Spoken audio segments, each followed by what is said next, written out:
প্রধান, আপনারা দেখছেন YouTube channel team dream life.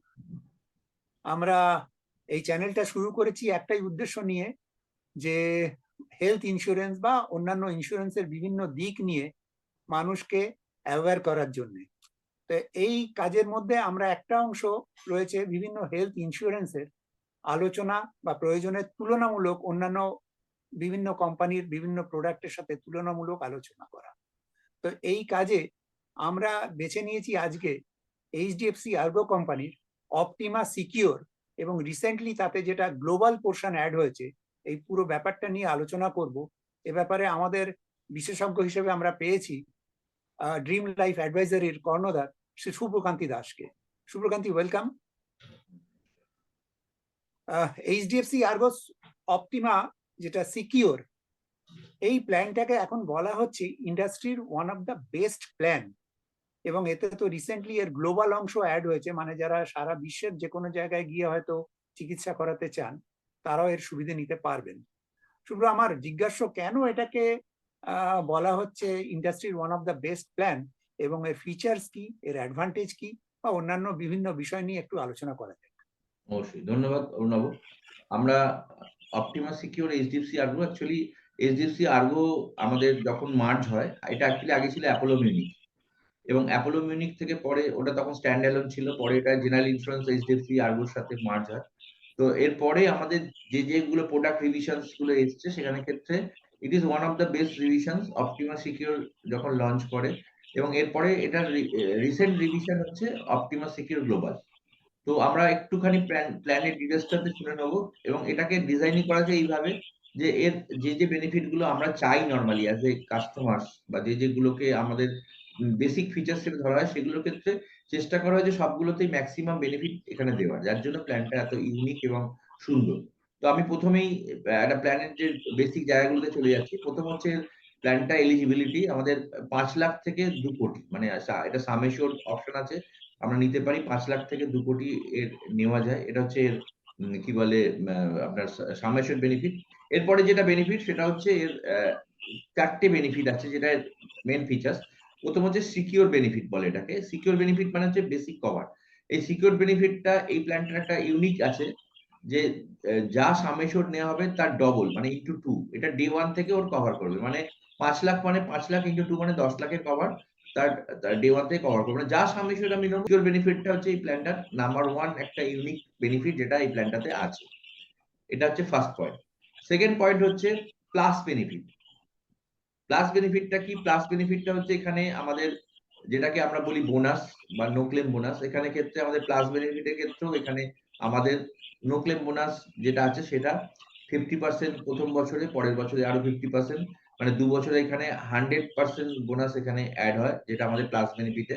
এবং সবথেকে সুন্দর যে জায়গাটা, যে যদি আমাদের এই প্ল্যানেতে একবার বোনাস অ্যাড হয়ে যায়, ক্লেম হলেও কিন্তু সেই বোনাসটা আর বাদ যায় না বা হয় না, মাইনাস হয় না। এটা একবার এড হয়ে গেল মানে এখানে ক্ষেত্রে এখানে যোগ হয়ে গেল। এটাও এটার একটা খুব সুন্দর জায়গা। এটাকে বলে সেকেন্ড হচ্ছে প্লাস বেনিফিট। থার্ড যে unique benefit, that is called restore benefit. Restoration যাকে বলি বা রিবাউন্ড যাকে বলি আমরা বুঝি। তো এখানে ক্ষেত্রে আমাদের রেস্টোরেশন বেনিফিটটা 100% আছে প্ল্যানেতে। এবং আরেকটা ইউনিক এখানেতে ইউএসপি অফ দ্যাট প্ল্যান, যে এখানে ক্ষেত্রে একটা ছোট্ট রাইডার বা এটাকে বলবো অ্যাড অন বেনিফিট আছে, যেটাতে আমি যদি ওটাকে একটু ওই অ্যাড অন রাইডারটাকে অ্যাড করি, তাহলে এখানে আনলিমিটেড রেস্টোরেশনটাও এখানে অ্যাপ্লিকেবল। কাস্টমার চাইলে চুজ করতে পারে শুধু 100%, বা চাইলে আনলিমিটেড অপশনটাও সে নিতে পারে। এবং এটা সেম ডিজিজ সেম পারসন, মানে একই রোগের ক্ষেত্রেও সেই কাস্টমার এখানে পেতে পারে। এটাও কিন্তু আমাদের এই রেস্টোর বেনিফিট, এটার একটা one of the unique part. এবং আমাদের ক্ষেত্রে এটাও আমাদের কিন্তু আরেকটা জিনিস, যে রেস্টোরেশনটাও কিন্তু পুরো এক্সজশন না হলেও পার্টলি হলেও সেটা কিন্তু অ্যাপ্লিকেবল।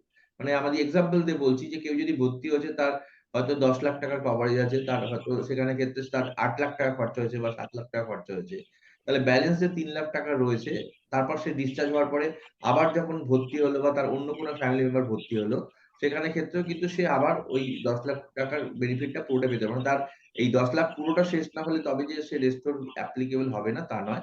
এখানে ট্রিগার করে তখনই ক্লেম হয়ে গেলেই তার ট্রিগার করে যায়। ফার্স্ট ক্লেম অনওয়ার্ডস তার রেস্টোরেশন বেনিফিট ট্রিগার হয়ে যায়।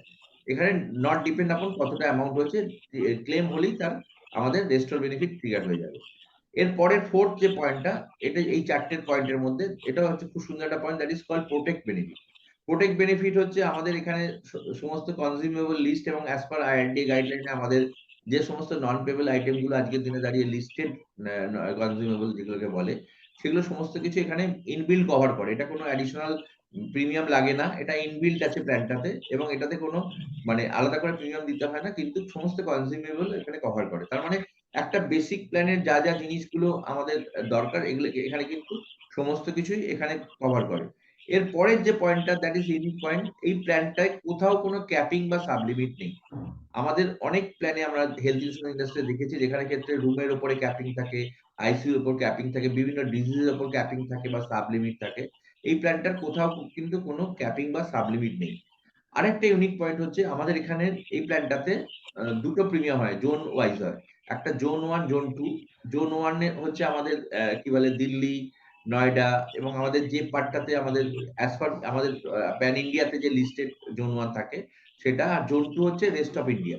তো এখানে ক্ষেত্রে আমরা আমাদের অ্যাজ পার ডকুমেন্ট আমরা যেখানে থাকি, আমাদের জোন যেখানে আমরা যদি জোন 2 তে হয়, আমরা কিন্তু প্রিমিয়াম জোন 2 ই দেবো। মানে আমাদের প্রিমিয়ামটা দেখা গেছে 10 থেকে 15% কম জোন 2 তে।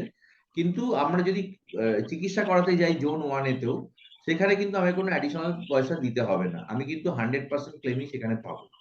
আমার এরকম নয় যে আমি জোন 2 এর পলিসি নিয়েছি, জোন 2 প্রিমিয়াম দিয়েছি কিন্তু জোন 1 এ ট্রিটমেন্ট করতে যাচ্ছি। যেটা অনেক পলিসির ক্ষেত্রে কিন্তু আমাদের এই বেনিফিটটা থাকে না। সেখানে হয়তো 10% 20% কো-পেমেন্ট কিন্তু দিয়ে মানে আমাদের অ্যাডিশনাল পয়সা দিয়ে আমাদের কিন্তু ক্লেম নিতে হয়। এখানে কিন্তু সেই ব্যাপারটা নেই। এখানে আমি যেই জোনে থাকি না কেন তারই প্রিমিয়াম দেবো, কিন্তু প্যান ইন্ডিয়াতে আমি পুরোটাই এখানে কভার নেবো। এটাও কিন্তু একটা unique point of this plan. এর পরের যে পার্টটা আমরা যাচ্ছি সেটা হচ্ছে pre and post. Pre and post ক্ষেত্রে আমাদের অ্যাডমিশনের আগের 60 দিন এবং ডিসচার্জ হওয়ার পরের 180 দিন। তার মানে প্রায় 2 মাস আর 6 মাস। প্রায় 8 মাস হচ্ছে আমরা এখানে প্রি অ্যান্ড পোস্ট এর বেনিফিট আমরা এই প্ল্যানটাতে পেতে পারি। এটাও একটা unique point of the plan. ঠিক আছে? এরপরে এখানে Ayush treatment is already covered এবং আপ টু সাম অ্যাসিউরড। এবং আমি আয়ুষটা একটুখানি ডিফাইন করে বলে দিচ্ছি আয়ুষটাতে কি কি কভার করে। আমাদের একটাই কন্ডিশন, যেটা হচ্ছে আয়ুষ ট্রিটমেন্টের ক্ষেত্রে কিন্তু অবশ্যই হসপিটালাইজ হতে হবে এবং renowned as per medical category যারা আমাদের মানে আমাদের এই যে ক্যাটাগরিতে পড়ে সেই হসপিটালে ভর্তি হয়ে ট্রিটমেন্ট করলে তবেই কিন্তু এই ক্লেমটা অ্যাপ্লিকেবল। আয়ুষের মধ্যে পড়ে, এ তে পড়ে আয়ুর্বেদা আমাদের যেটা কি বলে এর মধ্যে আছে। সেকেন্ড হচ্ছে ওয়াই। ওয়াই এর মধ্যে পড়ে যোগা এবং ন্যাচারোথেরাপি, মানে আমাদের এটা সেকেন্ড হচ্ছে ওয়াই। এরপরে ইউ তে পড়ে হচ্ছে ইউনানি, আমাদের এটাও একটা চিকিৎসা পদ্ধতি। এরপরে হচ্ছে এস এতে হচ্ছে সিদ্ধা, এবং আমাদের তারপরে লাস্ট যেটা আছে এইচ ইজ কল্ড হোমিওপ্যাথি। তো এই আয়ুষের এই 5টা জিনিসের যদি এর হসপিটালে ভর্তি হয়ে যদি আমরা ট্রিটমেন্ট করি, তাহলে কিন্তু আপ টু সাম অ্যাসিউরড কিন্তু এই প্ল্যানটাতে আমাদের কভার করে। এটা হচ্ছে এর একটা unique point of this plan. এবং এখানে ক্ষেত্রে আমাদের domiciliary hospital up to sum assured cover করে। অর্গান ডোনারের ক্ষেত্রে কিন্তু আমরা আপ টু সাম অ্যাসিউরড আমরা এই প্ল্যানটাতে পাই। অ্যাম্বুলেন্সের ক্ষেত্রে আমাদের নরমাল অ্যাম্বুলেন্সে আপ টু সাম অ্যাসিউরড আছে, এবং আমাদের এয়ার অ্যাম্বুলেন্স যদি আমরা নিই পরিষেবা, সেখানে ক্ষেত্রে আপ টু 5 লাখ আমাদের এখানে পাওয়া যায়, যেটা ওই প্ল্যানেতে কিন্তু ইনবিল্ড আছে। এছাড়া আমাদের একটা রিনিউয়াল ডিসকাউন্ট এখানে বেনিফিট আছে, যেখানে ক্ষেত্রে আমাদের অ্যাক্টিভ ওয়াকিং এর উপর যদি 10,000 স্টেপস পার ডে আমরা হাঁটি, সেখানে ক্ষেত্রে যারা এইটা করে এবং তার সাথে অ্যাপ আমাদের এইচডিএফসি আর্গো যেটা আছে সেটা যদি আমাদের এখানে অ্যাড করা থাকে, সেখানে ক্ষেত্রে আমাদের বিভিন্নভাবে তার পার্ট করা আছে, 270 দিন, 240 দিন, 180 দিন, সেভাবে আপ টু 30% পর্যন্ত আমরা এখানে রিনিউয়াল ডিসকাউন্টও কিন্তু পেতে পারি, যেটা এই প্ল্যানেতে ইনবিল্ড আছে। এরপরে আরেকটা ইউনিক এই প্ল্যানটার ফিচার্স আছে যেটা আমি বলিনি, যেটার ক্ষেত্রে আমাদের ডিডাক্টেবল অপশন। ডিডাক্টেবল অপশনটা হচ্ছে এখানে ক্ষেত্রে আমাদের যা প্রিমিয়াম ডিজাইন করা হয়েছে, কেউ যদি মনে করে যে আমি এটাতে একটু প্রিমিয়াম কমাতে চাই, তাহলে কিন্তু সে নিজের মতো করে প্রিমিয়াম কমাতে পারে। এটা কনসেপ্টটা কিভাবে ওরা করেছে, যে সাপোজ এখানে পুরো টাকাই দেওয়া হয়, কোথাও কোনো ক্যাপিং সাবলিমিট নেই, ইভেন কনজিউমেবল। তো কেউ বললো আমি ঠিক আছে প্রথম 25,000 টাকা যদি আমার খরচা যেটা হয় সেটা আমি নিজে পে করে দেবো ফার্স্ট ক্লেমে, বাকি সারা বছর যা ক্লেম হয় বুঝে নেবো। যদি কেউ যদি এটাতে রাজি থাকে, তাহলে 25% তার প্রিমিয়াম কমে যেতে পারে। সেখানে ক্ষেত্রে 25,000, 50,000, 1 লাখ, 2 লাখ, 3 লাখ, 5 লাখ এইভাবে ভাগ আছে। এই ডিডাক্টেবল অপশন কিন্তু অ্যাজ পার সামেশন নিতে পারে। আমি এক্সাম্পল দিয়ে বলছি, যেমন কেউ একটা সামেশন নিল 10 লাখ, সেখানে ক্ষেত্রে সে কিন্তু 25,000, 50,000 বা 1 লাখ সে ডিডাক্টেবল নিতে পারে। মানে ওই প্রথম 25,000 বা 50,000 সে পাবে না, বাকিটা পাবে। তো অনেকের হয়তো অফিসের একটা পলিসি আছে যার 1 লাখ টাকা সে অলরেডি অফিস থেকে পায়। যেমন আমাদের টপ আপ পলিসি, কিন্তু সেটা বেস্ট প্ল্যান, কিন্তু সে প্রথম 1 লাখের ডিডাক্টেবল নিল, মানে সে যদি ক্লেম হয় অফিস থেকে নেবে, বাকি তার উপরের পার্টের সে কভারেজটা এখান থেকে নিল। সেখানে ক্ষেত্রে দেখা গেল যদি তার 1 লাখের ডিডাক্টেবল নেয় কেউ, 50% ডিসকাউন্ট অন প্রিমিয়াম। প্রিমিয়ামটা প্রায় অর্ধেক কমে যায়। তো এই ডিডাক্টেবলটা এই প্ল্যানটাকে সুন্দর করেছে, কারণ আমরা বাজেটিং করতে পারি যে আমি হায়ার, কারণ কি আমরা ইন্সুরেন্স তো সেটারই হওয়া দরকার যেটা আমরা এফোর্ড করতে পারি না। যেটা পারি সেটার ইন্সুরেন্স দরকার নেই। তাহলে আমি যদি 25,000 50,000 আই ক্যান এফোর্ড, তাহলে আমি যদি সেটাকে বাদ দিয়ে করি, দেখা যাবে যে আমি হায়ার সামেশনও নিতে পারি এই প্ল্যানটাতে। 50 লাখ বা 1 কোটি টাকাও নিতে পারি। প্রিমিয়াম কিন্তু আমার, যদি আমি 1 লাখ টাকা ডিডাক্টেবল নিই, আমার 50% কমে যাচ্ছে। তার মানে আমি ওই জায়গাটা যদি আমার অলরেডি অফিসের পলিসি থাকে বা আদার্স কোনো ছোট কোনো ইয়ে থাকে, সেটাকে আমি নিতে পারি, বা না নিলেও আমি দ্যাট ক্যান এফোর্ড। কিন্তু 1 কোটি টাকা পর্যন্ত আমার ফ্যামিলিকে আমি সিকিউর করতে পারি। এটাও কিন্তু একটা খুব সুন্দর কনসেপ্ট অফ দ্য প্ল্যান যেটা এখানে আছে। পরের যে পয়েন্টটা বলবো সেটা হচ্ছে preventive health checkup. Preventive health checkup এই প্ল্যানটাতে যেটা আছে সেটা ইনবিল্ট আছে। এর জন্য আলাদা করে কোনো পয়সা দিতে হয় না। এখানে ক্ষেত্রে দুটো ইয়েতে আছে, একটা ইন্ডিভিজুয়াল, একটা ফ্লোটার। দুটো ভাবে এই পলিসিটা নেওয়া যায়। তো ইন্ডিভিজুয়ালের জন্য আলাদা হেলথ চেকআপের অ্যামাউন্ট আছে, আর এর উপরে আমাদের যারা ফ্লোটার আছে, ফ্যামিলি ফ্লোটার, মানে যারা হাসব্যান্ড ওয়াইফ বাচ্চা একসাথে পলিসি নিচ্ছেন তাদের ক্ষেত্রে। এবং এখানে ক্ষেত্রে আমাদের 5 লাখ বা 10 লাখের ক্ষেত্রে, যেমন আমি ইন্ডিভিজুয়ালের ক্ষেত্রে 5 লাখের থেকে আমাদের 1500 টাকা পার ইয়ারে হেলথ চেকআপ আছে, এবং এটা রিইম্বার্সমেন্ট দেওয়া যায়। আপনি যেকোনো সেন্টার থেকে হেলথ চেকআপ করে তার এটা আপলোড করার মধ্যে যে অ্যাপ আছে আমাদের, সেখানেতে কাস্টমার নিজেই আপলোড করে সেখান থেকে ডাইরেক্ট এটা রিইম্বার্সমেন্ট করতে পারেন। আর ফ্যামিলি ফ্লোটারের ক্ষেত্রে 5 লাখেতে 2,500 প্রত্যেক বছরে আমাদের বেনিফিট পাওয়া যায়। আমাদের 10 লাখে দেখা গেছে 2,000 ইন্ডিভিজুয়ালের ক্ষেত্রে, আর 5,000 হচ্ছে ফ্যামিলি ফ্লোটার। এরকম ভাবে তার সামেশন স্ল্যাব ওয়াইজ আমাদের কিন্তু হেলথ চেকআপ বেনিফিট ওখানে দেওয়া রয়েছে, যেটা কিন্তু আমাদের এই প্ল্যানটাতে ইনবিল্ট, যেটা আমরা এখানে নিতে পারি। তো মোটামুটি এটার বেসিক ফিচার্স। এছাড়া কিছু অ্যাড অন বেনিফিট আছে যেটা আমাদের এই প্ল্যানেতে কোনো কাস্টমার যদি চায় সে এটাতে অ্যাড করতে পারে, যেটা প্রথমেই শুরু করেছিল যেটা নিয়ে global coverage, that is add on benefit. এই গ্লোবাল কভারেজটা এর ইউনিকনেস এই কারণে, যদি কোনো ডিজিজ ডায়াগনোসড হয় ইন্ডিয়াতে, সে যদি তার জন্য বিদেশে গিয়েও চিকিৎসা করাতে চায়, কারণ আমরা দেখেছি ক্যান্সার বা আরো কিছু ট্রিটমেন্ট বিদেশেতেই খুব ভালো। কারণ আমাদের যারা সেলিব্রিটি আমরা পেপারে দেখেছি আজকে যাদেরকে, তারা কিন্তু ম্যাক্সিমামই এই ধরনের ট্রিটমেন্ট গুলো আমাদের কি বলে যেগুলো অ্যাডভান্স ট্রিটমেন্ট হয় তার ক্যান্সারের, বিদেশেই ভালো হয়। তো সেইগুলো কিন্তু আপনারা এখানে ডায়াগনোস হয়, সেগুলো যদি আপনি গ্লোবাল কভার নিয়ে থাকেন সেখানে ক্ষেত্রে আপনি বিদেশেও ট্রিটমেন্ট করতে পারেন। এই গ্লোবাল কভারটা অ্যাজ এ রাইডার এখানে আছে, ইট ইজ অপশনাল, আপনি চাইলে নিতে পারেন। এবং এখানে এই গ্লোবাল কভারেরও দুটো পার্ট আছে, একটা হচ্ছে ইনক্লুডিং ইউএস কানাডা এবং একটা হচ্ছে এক্সক্লুডিং ইউএস কানাডা। যদি কেউ ইনক্লুডিং ইউএস কানাডা ইয়ে করে অপ্ট করে, তাহলে সেখানে ক্ষেত্রে তার অ্যামাউন্টটা একটু বেশি হয় অ্যাজ পার প্রিমিয়াম যার ট্যারিফ আছে। যদি এক্সক্লুডিং হয় সেখানে ক্ষেত্রে সে বাকি যে কান্ট্রি গুলো আছে আদার দ্যান ইউএস কানাডা সেখানে অফ করতে পারে, সেখানে প্রিমিয়ামটা তুলনামূলকভাবে অনেকটাই কম। এবং এই গ্লোবাল কভার আজকের দিনে দাঁড়িয়ে আফটার কোভিড এখন আবার আস্তে আস্তে সারা ওয়ার্ল্ড এক্সপ্লোর করছে। তো অনেকেই চাইছে যে এর থেকেও বেটার পরিষেবা পাবো, বিশেষ করে যারা অ্যাফোর্ড করতে পারে। তো সেখানে ক্ষেত্রে কিন্তু আমাদের এই গ্লোবাল কভার এটা থেকে একটা আলাদা মাত্রা দিয়েছে, যেটা কিন্তু এখানে নেওয়া যেতে পারে। এবং একটা রিজনেবল প্রিমিয়াম এখানে আমাদের নেওয়া হয়, যেটা থেকে আমরা এই গ্লোবাল কভারটা এখানে অফ করতে পারি। এছাড়া আমাদের আরো কিছু অপশনাল কভার আছে যেটা আমরা প্ল্যানটা নিতে পারি। টেইলর মেড আমাদের কাছে যেরকম চয়েস থাকবে আমরা নেবো। যেমন একটা অ্যাড অন বেনিফিট আমরা নিতে পারি, that is called critical illness. Critical illness আমরা এখানে 1 লাখ থেকে 2 কোটি পর্যন্ত ক্রিটিক্যাল ইলনেস কভার আমরা অ্যাড অন এখানে অ্যাড করতে পারি। ইন্ডিভিজুয়াল বেসিস যেটা হয় সেটা আমরা কি নেবো তার প্রিমিয়াম সেখানে আমাদের ইয়েতে করা থাকে। সেকেন্ড আরেকটা রাইডার আছে যেটা আমরা নিতে পারি, সেটা হচ্ছে হসপিটাল ক্যাশ বেনিফিট। এটা পার ডে হিসাবে আমাদের আপ টু লিমিট করা আছে, কতদিন আমি অ্যাডমিশন টেস্ট আর ডিসচার্জের বাদ দিয়ে আমার আপ টু অ্যাক্টিভ হসপিটালাইজেশন যতদিন থাকবে সেই অনুযায়ী আমরা ডেইলি ক্যাশ বেনিফিট যেটাকে বলে বা হসপিটাল ক্যাশ বেনিফিট আমরা এখানে নিতে পারি। এছাড়া আমাদের আর যে বেনিফিট গুলো আছে, আমাদের পার্সোনাল অ্যাক্সিডেন্ট বেনিফিট যেটা আমরা অ্যাজ এ রাইডার আমরা এখানে নিতে পারি, যেটার ক্ষেত্রে আমাদের এই প্ল্যানেতে ওইটাও আমাদের বেনিফিট আছে। এছাড়া আমাদের এখানে আছে লং টার্ম ডিসকাউন্ট, মানে পলিসিটা যদি 1 বছরের বদলে 2 বছর বা 3 বছর নেওয়া হয়, সেখানে ক্ষেত্রে 2 বছর বা 3 বছর প্রিমিয়ামের উপর 7.5% এবং 10% অ্যাডিশনাল ডিসকাউন্ট এখানে আছে, যেটা আমরা এখানে অ্যাভেল করতে পারি। এর দুটো ভেরিয়েন্ট আমাদের, যেটি নরমালি আমাদের অপটিমাস সিকিউর দেখি, Optima Secure, Optima Super Secure. Optima Secure হচ্ছে base plan, Optima Super Secure হচ্ছে ওইটাই 3 বছর যদি আমি একসাথে নিই সেখানে ওই অপশনটা আছে। সেখানে ক্ষেত্রে আমাদের কভারেজের জায়গাটাতে ওটা 3 গুণের জায়গায় 4 গুণ। আমাদের এটাকে বলা হয় 4x পলিসি, কারণ আমরা যদি দেখে নিই একটা 10 লাখ টাকা যদি পলিসি এক্সাম্পল নিই, তাহলে আমাদের ডে 1 থেকে ডবল যেটা বলেছিলাম, তার মানে 20 লাখ। প্লাস হচ্ছে বোনাস হচ্ছে 2 বছরে ডবল, মানে 5 লাখ করে 2 বছর 10 মানে 30 লাখ। আর রেজিস্ট্রেশন হচ্ছে 10 লাখ, তার মানে 40 লাখ। তার মানে 4x বেনিফিট আছে এখানে। এবার এই 4x বেনিফিটটা আমরা যেকোনো সাম অ্যাসিউরে আমরা কিন্তু 2 বছর বাদেই এই বেনিফিটটা অ্যাভেল করতে পারি। অ্যাজ পার সাম অ্যাসিউর আমরা যেরকম নেবো সেইভাবে আমরা প্ল্যানটাতে আমরা সেটাকে আপডেট করতে পারি। তো ওভারঅল এই প্ল্যানটাকে এইভাবেই ডিজাইন করা হয়েছে এবং এর আন্ডাররাইটিংটাকে এইভাবে করা হয়েছে। আপ টু 18 থেকে 65 এটা নেওয়া যায় আমাদের প্ল্যানটা, মানে যারা নিতে পারে। এবং আমাদের ডিপেন্ডেন্ট চাইল্ড আপ টু 24 আমাদের এই প্ল্যানটাতে আসে। যারা এই প্ল্যানটা নিতে চায় তাদের এখানে ক্ষেত্রে এটা। আরো ডিটেইলস এর জন্য আপনারা আমাদের এই ভিডিওটা যারা দেখছেন তারা ডেসক্রিপশনে এটার আপনারা পেয়ে যাবেন। পুরো ডিটেইলটা পলিসি ওয়ার্ডিং আপনি পেয়ে যাবেন। আপনারা সেখান থেকে আরো বিস্তারিত তথ্য পেয়ে যাবেন। বেসিক ইনফরমেশন এর জন্য আমরা ভিডিওটা বানিয়েছি এবং আপনাদের যদি আরো কিছু কোয়েরি থাকে আপনারা কমেন্ট বক্সে এখানে লিখতে পারেন এবং পার্সোনালি আমাদেরকে কন্টাক্ট করতে পারেন ফর অল ডিটেইলস। ধন্যবাদ।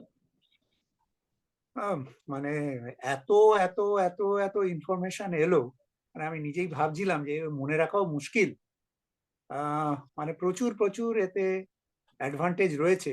দু একটা জিনিস জাস্ট মানে একটু জেনে নিলে বোধহয় ভালো হবে। হুম। নম্বর হচ্ছে, যদি মানে ডে 1 থেকে আমার পলিসি সাম অ্যাসিওরটা ডবল থাকে, তাহলে আমি 10 লাখ না বলে ওটাকে তো 20 লাখও বলা যেতে পারতো, কিন্তু সেটা বলা হয় না। এটার কারণ কি হতে পারে? অ্যাকচুয়ালি আর আমি বলছি 10 লাখ তুমি ডে 1 থেকে 20 লাখের বেনিফিট পাবে, এটা কি ডে 1 থেকেই 20 লাখের বেনিফিট পাওয়া যায়? হ্যাঁ, মানে ডে 1 থেকে মানে আমি সামেশন নিচ্ছি 10 লাখ কিন্তু পাচ্ছি বেনিফিট 20 লাখের। মানে প্রোডাক্টটাকে এইভাবে ডিজাইন করা হয়েছে। আমাদের এইভাবে ডিজাইন করা হয়েছে। আমরা এটাকে একটা মার্কেটিং এর অঙ্গ হিসেবে ধরতে পারি। একদম, একদম, একদম। তো আর ওইটা যেটা ধরো ওই রিচার্জ, হুম, তুমি বলে আনলিমিটেড রিচার্জ কথাটা, হুম, হুম। এটা মানে এরকম আর কি। আমার মনে হচ্ছিল তোমার কথা শুনতে শুনতে যে মানে একটা ভালো রেস্টুরেন্টে খাচ্ছি, ওয়েটার ওয়েট করছে, যেই জলের গ্লাসটা খেয়ে নামিয়ে রেখেছি, যতটুকুই খেয়েছি ও আবার এসে জলটা ভরে দিল। মানে এটাকেই তো রিচার্জ বলা যেতে পারে। একদম, একদম, আমার 10 লাখ টাকাটা যে মুহূর্তে আমি হসপিটালের থেকে ডিসচার্জ নিয়েছি, সাথে সাথে যেন আবার অটোমেটিক্যালি ভরে দেওয়া হলো। একদম। এবং এটা অ্যাকচুয়ালি আনলিমিটেড টাইম। অনেকে হয়তো ভাববেন যে আনলিমিটেড কথাটার অর্থ কি। আমরা এটা দেখেছি, কোম্পানি আনলিমিটেড দেওয়ার জন্য প্রস্তুত। মজা হচ্ছে ওই সেও জানে, আপনিও জানেন যে আপনি 1 বছরে আনলিমিটেড টাইম অসুস্থ হতে পারবেন না বা হসপিটালে যেতে পারবেন না। কিন্তু এটা যদি কেউ কখনো এরকম সত্যি হয়, তার জন্য একটা দারুণ উপকারী। হ্যাঁ। আহ এটা এখানে হ্যাঁ, একটু যদি বলে দিই ওটাও যে এখানে আনলিমিটেড রেজিস্ট্রেশনটা ইনবিল্ট নেই। এখানে ওয়ান টাইমই আছে 100%। কিন্তু আনলিমিটেড রেজিস্ট্রেশন অপশনাল রাইডার এটা। যদি পারচেজেবল, আমি রাইডারটা নিই তাহলে আমি আনলিমিটেড রেজিস্ট্রেশনটা এর মধ্যে অফ করতে পারি। রাইট। আচ্ছা, একটা প্রসঙ্গ একটু জেনে নিই। সেটা হচ্ছে, আচ্ছা আপনাদের কাছে একটু বলে রাখি, আমাদের এই চ্যানেলকে সাবস্ক্রাইব করেছেন তো? লাইক করুন, কমেন্টস করুন, সাবস্ক্রাইব করুন, সবার মধ্যে ছড়িয়ে দিন, শেয়ার করুন। যেটা প্রশ্নটা করতে যাচ্ছিলাম, এই যে গ্লোবাল, যেটা গ্লোবালে প্ল্যান্ড ট্রিটমেন্টের কথা তুমি বললে, মানে এখানে রোগটা ধরা পড়েছে, বিদেশে ট্রিটমেন্ট করাবো। আমি যদি বিদেশে গিয়ে আচমকা একটা রোগ ধরা পড়ে বা অ্যাক্সিডেন্টাল কিছু হয়, সেটা কি এর মধ্যে কভার আছে? হ্যাঁ, খুব ভালো প্রশ্ন করেছো এখানে। এখানে ক্ষেত্রে যদি আমাদের যেটা বললে তুমি যে যদি হট করে ডায়াগনোসিস এখানে হয়নি কিন্তু ওখানে গিয়ে ধরা পড়েছে। তো এখানে ক্ষেত্রে একটা জিনিস দেখা হবে যে আমাদের অ্যাজ পার পলিসি ওয়ার্ডিং বা কন্ডিশন এর ক্ষেত্রে এই ধরনের যে জিনিসগুলো আসছে যে আমি যদি পরে হয়তো কোথাও গিয়ে আমার সেটা ডায়াগনোসিস হলো সেখানে। তো এখানে ক্ষেত্রে আমাদের প্ল্যান, এটা তো প্ল্যান নয়, এটা হট করে একটা এমার্জেন্সি এটা ডিটেক্ট। আনপ্ল্যান্ড এমার্জেন্সি হলো। হ্যাঁ, এবার সেখানে ক্ষেত্রে as per policy terms and condition এখানে যারা বলছে যে এখানে মানে এই ধরনের ক্ষেত্রে যদি এর কোনো জিনিস মানে আমার আগে যদি রিভিল না হয়ে থাকে, আমি যদি সেই সময় ১ম জানি বা আমার ক্ষেত্রে এটা আমার ইয়ের মধ্যে ছিল না। কিন্তু এবার ওই ট্রিটমেন্টটা যদি আমি হট করে ওখানে গিয়ে গেছি, এবার আমার ২ টো অপশন আছে। একটা হচ্ছে আইদার আমি ইন্ডিয়াতে ফিরেও ট্রিটমেন্ট করছি বা আমি ওখানে তক্ষুনি আমাকে ট্রিটমেন্টটা করতে হচ্ছে যদি আমার হট করে ধরা পড়ে। তো এটা যদি ধরা পড়ে যে এটার আগে কোনো সূত্র ছিল না, এটা হট করে ওখানে ধরা পড়েছে। এটা যদি রিভিলড হয় সেখানে ক্ষেত্রে সে সেখানেও এর করতে পারে। তাতে কোনো অসুবিধা কিছু নেই এবং অ্যাজ পার তার সাম অ্যাসিউরড এভেইলেবিলিটি ইন্ডিয়ান কারেন্সিতে যেটা হবে সেটাই কিন্তু লিমিট অফ লায়াবিলিটি হবে। কারণ হচ্ছে আমরা যদি আজ সাপোজ বাইরের কান্ট্রিতে যাই তো সেখানকার ডলারে বা তার পাউন্ডে বা সেইখানকার কারেন্সিতে তো আমাদের ক্লেমটা করা হয়। অ্যাকচুয়ালি একটু হায়ার কভারেজ থাকলে তবেই আমাদের গ্লোবাল কভারেজে নরমালি ১ কোটি বা তার উপরে সামেশন নিলে আমাদের অ্যাজ পার প্রপোর্শন সামেশনে তুমি দেখবে তার ভ্যালুটা ওখানে, কারণ আমাদের বিদেশের খরচাটা খুব অনেক বেশি। আজকে তুমি যদি লন্ডন দেখো বা ইংল্যান্ড দেখো বা আজকে আমেরিকা দেখো, সেখানে ক্ষেত্রে খুব এক্সপেন্সিভ। যার জন্যই আমাদের ইউএস কানাডার প্রিমিয়ামটা অনেক বেশি বটেই তো, নিয়ে। তো ওই সেই দুটো ক্ষেত্রে সব আমাদের থেকে বেশি অপশন খরচা। থাকবে, আমি করতে পারবো। কিন্তু আমার দেখতে হবে যে আমি যদি একটা অপারেশন করলাম, সেখানে আমার পুরো টাকাটাই দেখালো সাফিসিয়েন্ট হলো না। আমার হয়তো ওখানে যা খরচা হচ্ছে, আমার হয়তো একটা যদি আমি ২৫ লাখ টাকার পলিসি নিচ্ছি, ২৫ লাখ টাকাকে তুমি যদি আজ পাউন্ডে বা ডলারে যদি দেখো, সেখানে ক্ষেত্রে আমাদের ইন্ডিয়ান মানি হিসাবে তো অনেক, মানে ওখানে হিসেবে অনেকটাই কম। আর ওখানে খুব এক্সপেন্সিভ একটা ট্রিটমেন্ট। তো সেখানে আমি বলব বিদেশের ট্রিটমেন্ট অবশ্যই অ্যাভেল করা যাবে। কিন্তু কতটা আমার কভারেজ আছে সেই বুঝে আমার বিদেশের ট্রিটমেন্ট আমার করা উচিত। এবং সবাইকে বলব, যেভাবে দিন আসছে মেডিকেল ইনফ্লেশন 15% করে প্রত্যেক বছরে বাড়ছে। তো সেই হিসেবে আমার মনে হয় কামিং দিনে মিনিমাম একটা লোকের ১ কোটি টাকার নিচে পলিসি থাকা উচিত না। For covering the all contingency for the family. এটা হওয়া উচিত। এই অ্যাওয়ারনেসটা যতক্ষণ আমাদের মধ্যে এসে যাবে, কারণ এটাও একটা এমার্জেন্সি আমাদের প্রত্যেকের লাইফের আদার যে সমস্ত কন্টিনজেন্সি গুলো আসে সেরকম জন্য। এর জন্য আমাদের একটা আলাদা ব্যাকআপ ফান্ড অবশ্যই থাকা উচিত। যেটা আমাদের এটার জন্য, এবং এটা লাগবেই। এটাকে আমরা কোনদিন ইগনোর করতে পারবো না। এটা কোনো ইয়ে নয় যে আমরা এটাকে করলাম না, আমার কাছে অপশন আছে। এটা আমাদের জন্য রাখতে হবে। কারণ আমাদের মেডিকেল সায়েন্স বা হওয়ার ফলে কি যে মানুষ অনেক বছর বাঁচছে। আমাদের কালকের সেশনেই আমাদের আলোচনা হচ্ছিল, আমাদের হ্যালো ডাক্তার প্রোগ্রাম যেটা আমাদের হয়, আমাদের ১, ২, ৩, ৪ কালকে 4th সেশন ছিল। আমাদের ওখানে যিনি ডাক্তার ছিলেন কালকের সেশনে, ডক্টর ধীরেশ কুমার চৌধুরী, উনি ওই ব্যাপারটা বললেন যে আমাদের যেভাবে মানে মানুষ বাঁচছে তাতে আগে ছিল ৭০-৭৫, সেখান থেকে এখন ৮৫, ৯০, ৯৫ মানুষ বাঁচছে। তাহলে কি হচ্ছে? খরচা তো বাড়ছে ইনফ্লেশন বাড়ার জন্য। কিন্তু তার টোটাল সাপোর্ট সিস্টেম, তার ইন্সুরেন্স, তার ফাইন্যান্সিয়াল ইয়ে, তো দুটো জিনিস খুব দরকার। একটা হচ্ছে আমাদের পোস্ট রিটায়ারমেন্ট এর ফান্ডিং, তোমার পয়সার যাতে আমরা সমস্ত কন্টিনজেন্সি কে ফেস করতে পারি। তার সাথে একটা সাফিসিয়েন্ট ইন্সুরেন্স কভার। এটা কিন্তু লং টার্ম একটা বড় জিনিস যেটা আমাদেরকে সত্যি করে হেল্প করতে পারে। রাইট, এটা সত্যি একটা খুব ইন্টারেস্টিং প্ল্যান বানিয়েছে এইচডিএফসি আর্গো কোম্পানি। এটা আমার মনে হয় শুভ্র, এই এত স্বল্প পরিসরে এর সবকটা দিক এত ডিটেলে আলোচনা করা সম্ভব নয়। আপনারা যেটুকু ইনফরমেশন পেলেন, আরো অনেক অনেক ডিটেলে ইনফরমেশন হয়তো দেওয়ার থাকবে। আমরা নিশ্চয়ই পরবর্তীকালে অন্য প্রোডাক্ট কম্পারিজনের সময় বা এই প্রোডাক্ট নিয়েও যদি আপনাদের আরো কিছু কোয়ারি পাই, আমরা দরকার হলে আরো ডিটেলে আর একটা ভিডিও হয়তো করতে পারি। তো এই অবধি বলে এখনকার মতো আমরা এই ভিডিওটা শেষ করতে পারি। আপনারা দেখতে থাকুন। যে কোনো রকম প্রশ্ন থাকলে কমেন্টসে দিন এবং আমরা সাধ্যমতো আপনাদের যা যা ইনফরমেশন দেবার সেগুলো দেব, প্রয়োজনে আবার ভিডিও করব। ঠিক আছে, খুব শীঘ্রই ফিরে আসছি আরো নতুন কোনো ভিডিও নিয়ে, আরো নতুন কোনো তথ্য নিয়ে। ততক্ষণ অবধি গুড বাই। নমস্কার।